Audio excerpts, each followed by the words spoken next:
foarte important să vorbim despre educație emoțională. Acest termen oarecum este recent, să zic că în trecut nici măcar nu era cunoscut, dar de ce este important? Este important pentru că astfel o să susținem generațiile viitoare să poată lucra cu emoțiile lor. Lucru pe care noi nu l-am învățat și acum trebuie să îl exersăm odată cu ei. Cum procedăm noi și ce înseamnă educație emoțională? Educație emoțională înseamnă, în primul rând, validare. Un copil se confruntă cu o emoție, iar eu, ca educator sau ca părinte, trebuie să o verbalizez. Ești furios acum. Asta înseamnă că am identificat emoția. El nu are abilitatea aceasta. Și de fiecare dată când se confruntă cu o emoție, eu ca adult o să verbalizez în locul lui emoția respectivă. După ce am identificat emoția, urmează pasul în care o acceptăm, emoția. Și trebuie să acceptăm orice emoții. Emoțiile nu sunt bune sau rele. Emoțiile sunt pur și simplu. Atâta timp cât copilul se simte acceptat și atunci când este cel mai bucuros și înfloritor, dar și atunci când este furios, el va simți că are parte de iubire necondiționată și va putea să fie autentic.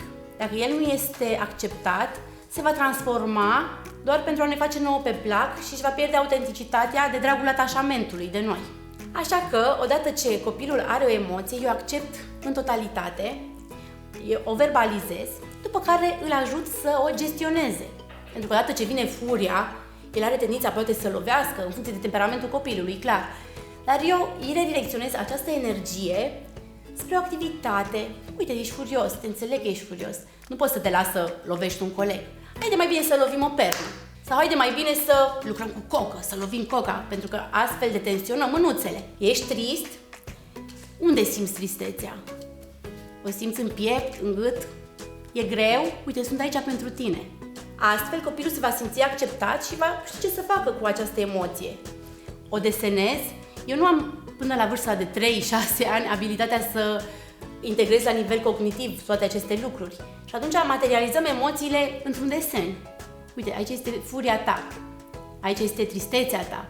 Și copilul astfel se va detensiona, tocmai prin aceste activități. Și se va simți acceptat, iubit și ajutat în ceea ce privește gestionarea emoțiilor. Iar dacă facem acest lucru zi de zi și îi susținem, ei cu timpul vor învăța singuri să identifice emoția și să se autodirecționeze spre o activitate pozitivă. Să scăpăm de lovituri, de mușcături și așa mai departe. Dar acesta este un proces lung, nu se întâmplă de pe o zi pe alta și atunci trebuie să avem răbdare cu copiii. Chiar dacă le-am spus odată, e clar, a doua zi poate vor face la fel. E un proces care durează o viață întreagă, de fapt, și nu trebuie să oprim niciodată acest lucru. Și să-i acceptăm să iubim exact așa cum sunt.